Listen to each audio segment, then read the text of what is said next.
Picture this: Europe, 1944. The skies are never silent.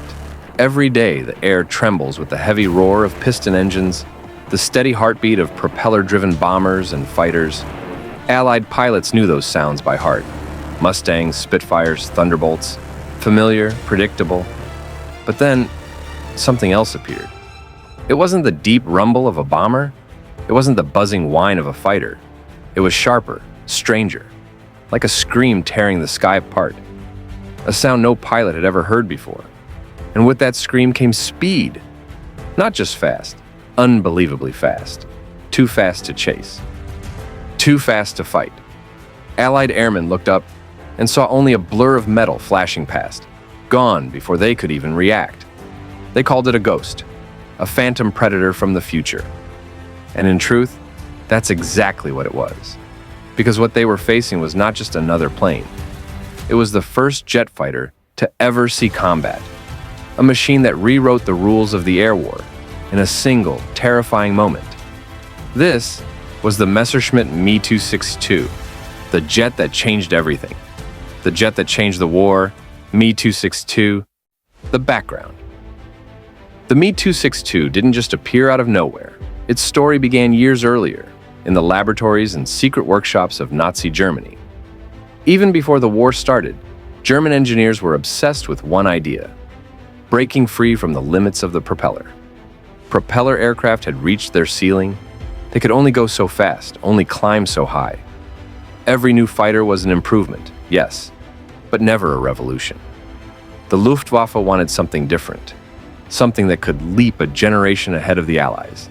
And that's where the idea of the jet was born. Instead of spinning blades slicing the air, a jet engine compressed air, ignited fuel, and blasted it out the back in a stream of pure thrust. No wasted energy, no propeller drag, just raw speed. But the dream was easier said than done. In the late 1930s, building a working jet engine was like chasing science fiction. Materials couldn't handle the heat. Turbines melted. Engines tore themselves apart after only a few minutes. Even the brightest minds in Germany doubted it could be done. Yet a handful of visionaries kept pushing. Men like Hans von Ohain, one of the pioneers of turbojet design, believed the future of flight was worth the risk. With government backing and enormous pressure from the Luftwaffe, the project gained momentum. Piece by piece, test by test, the impossible started to look real. By 1941, the prototype of the Me-262 had taken shape. Sleek twin engines slung under its wings, it looked more like a visitor from the future than a product of the present. But even then, problems piled up. Engine failures, fuel shortages, political interference. Hitler himself complicated things by demanding it be used as a bomber, not a fighter. Still, despite the setbacks, the jet refused to die. Engineers fought to keep it alive. Test pilots risked their lives in unstable prototypes. And slowly, painfully, the world's first operational jet fighter was born. The stage was set. The Allies had no idea what was coming. First, encounters. The first time Allied pilots saw the Me-262 in combat, they didn't even know what they were looking at. Imagine flying your P-51 Mustang or Spitfire, cruising at top speed, when suddenly, something streaks past your wing like a ghost. It's not diving, it's not climbing, it's just gone. No propeller blur, no familiar engine roar. Instead, a piercing scream of jet turbines ripping through the sky. Reports started flooding in. Pilots swore they had seen silver arrows or meteors that couldn't possibly be real. Some even thought the Germans had built rocket planes. But this was no rocket. It was the world's first jet fighter, and it was rewriting the rules of the air. In one of the earliest encounters, an Me-262 dove into a formation of American bombers. The Allied crews braced for the usual duel with Messerschmitts or Focke-Wulfs, but this was different. The jet closed the distance in seconds, unleashed its cannons, and vanished before the gunners could even track it. The bombers were left stunned. 1 minute they were in formation. The next, Holes were torn through their wings and engines, and the attacker was a shrinking dot on the horizon. For the Allies, it was terrifying. Up until then, they had relied on numbers, coordination, and the dominance of long-range escorts like the Mustang. But how do you fight something you can't even catch? Word spread quickly among pilots. If you see it, you can't chase it. If it's behind you, you're already dead. It became almost mythical, an aircraft that defied the laws of air combat. But the Me-262 wasn't invincible. Its engines were fragile, taking long minutes to warm up. On the ground, it was vulnerable during takeoff and landing. Allied commanders soon realized, if you wanted to bring one down, you had to hit it before it got into the sky. Still, in those first encounters, the Me-262 felt less like a plane and more like a glimpse of the future, crashing into the present. The Allies had dominated the skies for years, but now, suddenly, the balance didn't feel so certain.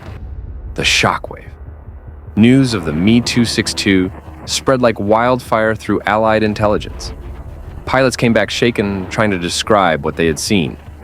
A blur of silver, cannons firing, and then nothing but exhaust smoke. Commanders who first read the reports didn't believe them. A fighter moving that fast, it sounded impossible, like science fiction. But then the evidence piled up. Downed bombers, crews swearing they never even saw the attacker until it was too late. Gun camera footage showed only a flash, too quick for frames to capture. Suddenly, the unimaginable was undeniable. The Germans had leapfrogged into a new age of warfare. In briefings across England, generals whispered in hushed voices. The Allies had built their strategy on air superiority, on the idea that their fighters could protect bombers and strike targets at will. The Me-262 threatened to unravel all of it. If the jets came in numbers, the skies over Europe could turn hostile overnight. And it wasn't just the speed. The 262 carried 4 30mm cannons, each round powerful enough to shred a bomber in seconds. Allied crews called them flying guillotines. Imagine sitting in a bomber, knowing that somewhere above the clouds, an enemy aircraft could dive in at twice your speed and erase you with a single burst. It was psychological warfare, as much as physical. For pilots, it felt like the rules of the game had changed overnight. Dogfighting relied on turns, climbs, and dives. But against the 262, those tactics were useless. Chasing it was hopeless. Outrunning it was impossible. For the first time, Allied aces felt obsolete. The shockwave rippled all the way to Washington and London. Reports went straight to the top. Military planners began asking terrifying questions. What if the Germans mass-produced these jets? What if entire squadrons of Me-262s patrolled the skies? Would the invasion of Europe even be possible? The Allies had to adapt, fast. New tactics were drafted. Squadrons were ordered to patrol near German airfields, waiting to catch the jets on takeoff or landing, their most vulnerable moments. It wasn't glamorous, but it was the only way. The Me-262 hadn't won the war yet. But it had done something almost as powerful. It had injected fear into the heart of Allied command. And fear in wartime can be just as dangerous as bullets. Hitler's gamble. For the men designing the Me-262, the mission was clear: build the fastest, deadliest fighter the world had ever seen. And they had done it. The jet was ready to dominate the skies. But in 1943, Adolf Hitler walked into the conversation. And everything changed. Hitler looked at the Me-262 and didn't see a defensive fighter. He saw an offensive bomber. He imagined swarms of jets screaming over England, dropping bombs on London, smashing the beaches when the Allies landed. In his mind, the Me-262 wasn't a shield, it was a hammer. Engineers tried to argue. They explained that the jet wasn't designed for heavy bombs, that modifying it would slow it down, cripple its agility. Pilots begged, "Let us use it as a fighter. This is what it's built for." But Hitler was unmoved. He insisted on converting the jet into a blitz bomber, a fast attack craft that could carry bombs to Allied lines. The result? Delay after delay. Months were wasted redesigning the aircraft, adding bomb racks, shifting priorities back and forth. By the time the Me-262 finally reached squadrons in meaningful numbers, the war had already turned against Germany. This was the fatal gamble. Hitler believed the jet could be a miracle weapon that would crush the Allies. But by forcing it into the wrong role, he blunted its edge. Imagine taking a scalpel, razor sharp, precise, and using it like a hammer. That was the Me-262 under Hitler's orders. The tragedy is that the jet's potential was real.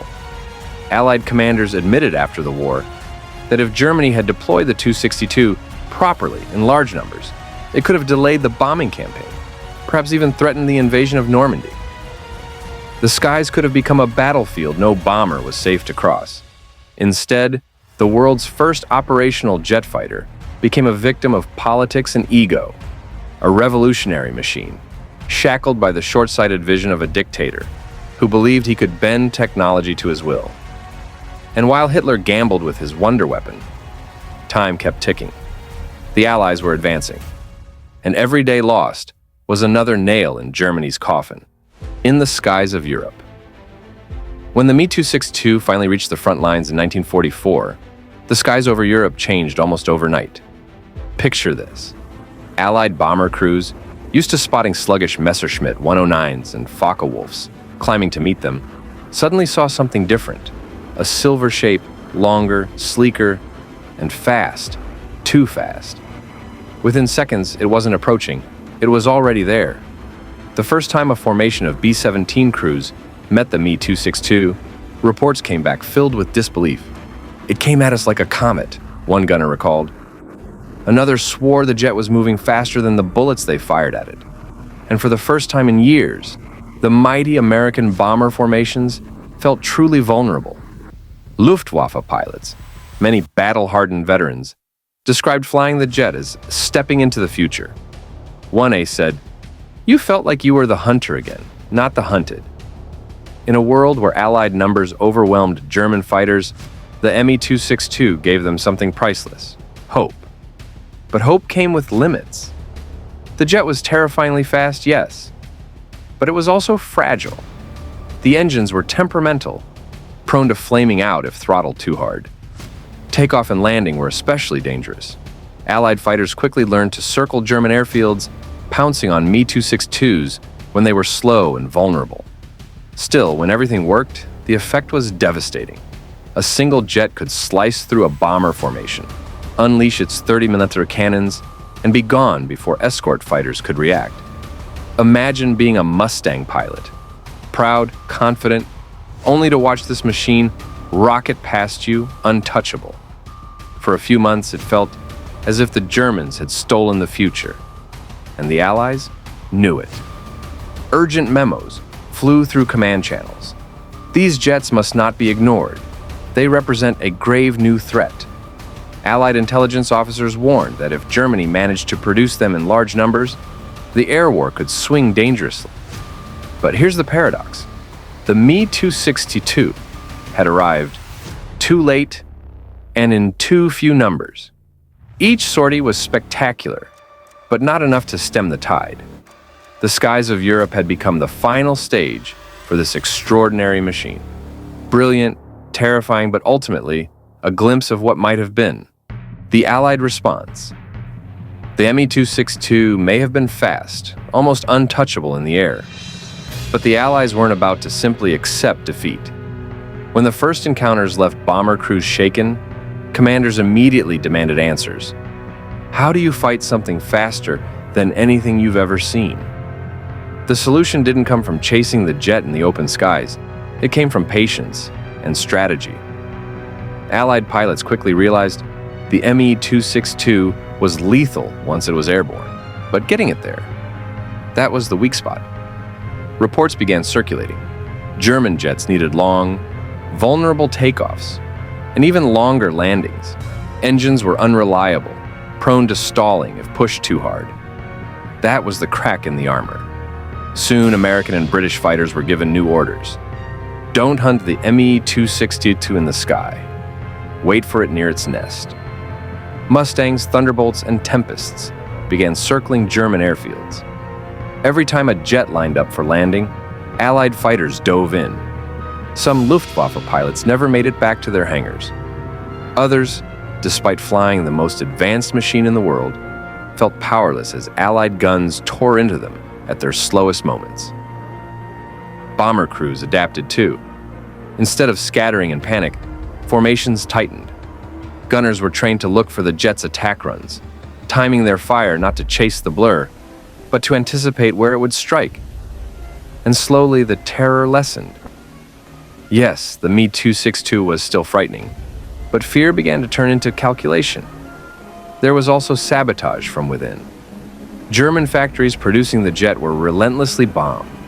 Fuel was scarce. Replacement parts were almost impossible to get. Allied intelligence knew if they kept the pressure on the ground, the jet would remain a wonder weapon in theory, but a limited threat in reality. By late 1944, the Allies had turned the tables. The Me-262 still inspired awe, but it was no longer unstoppable. The hunter had become the hunted, not in the skies, but in the fields, the runways, the factories. It was proof of a simple truth. Technology alone doesn't win wars. Strategy, numbers, and relentless pressure do. Legacy of the jet. When the war ended in 1945, the Me-262 was more than just wreckage on abandoned airfields. It was a glimpse into the future, a machine decades ahead of its time. Allied engineers swarmed over captured jets, desperate to unlock their secrets. American teams shipped entire aircraft back to the US for study. British designers carefully measured every angle of its swept wings, every bolt of its engines. Even the Soviets, moving swiftly through Eastern Europe, seized what they could. Everyone knew this was the blueprint for the next era of air combat. And it wasn't just the hardware. Pilots who faced the Me-262 never forgot the feeling of watching a jet slice through their formation at impossible speeds. That memory shaped doctrine, tactics, and training. The jet fighter was no longer science fiction. It was the future of every Air Force on Earth. In the US, the lessons of the Me-262 directly inspired the design of the F-86 Sabre, the jet that would dominate the skies in Korea. In Britain, engineers pushed forward with the Meteor and later swept-wing designs that owed much to German research. The Soviets? Their MiG fighters, too, carry the DNA of the Me-262. But the legacy of the jet is more than technical, it's symbolic. For the Luftwaffe pilots who flew it, the Me-262 was a strange blend of hope and despair. Hope that technology might save a collapsing Reich. Despair that it arrived too late to matter. For the Allies, it was a sobering reminder. Never underestimate the speed of innovation in war. And for the world at large, it was the dawn of a new age. The sound of a screaming jet engine over Europe was a harbinger of what was coming. An era where the skies belonged not to propellers, but to machines that could break the sound barrier. The Me-262 didn't win Germany the war, but it changed the war forever. And in doing so, it changed the story of aviation itself. Imagine yourself in 1944 again. You're standing in a muddy airfield in France, looking up at the sky. At first, you hear the familiar hum of piston engines, the sound of the war you've come to know. But then it comes, a roar, sharp and alien, cutting through the clouds like a scream from the future. A blur streaks past faster than anything you've ever seen. In that instant, you realize the war has changed. That was the Me-262, the jet that arrived too late to alter the outcome, but just in time to alter history. It was a paradox of war, a weapon so advanced it terrified the enemy, yet too few and too flawed to save its creators. But its existence proved something undeniable. That technology can rewrite the rules of battle overnight. From the ashes of the Reich, every major power raced to capture the jet's secrets. And in that race, the age of propellers ended and the jet age began. The Me-262 was not the savior Germany hoped for. It was something bigger, a messenger of the future, a machine that whispered of the world to come, where skies would be ruled by speed, firepower, and innovation. And even today, when a jet engine screams overhead, you can hear its echo, the sound of the first warplane that truly changed the world. This was the jet that changed the war, the Me-262.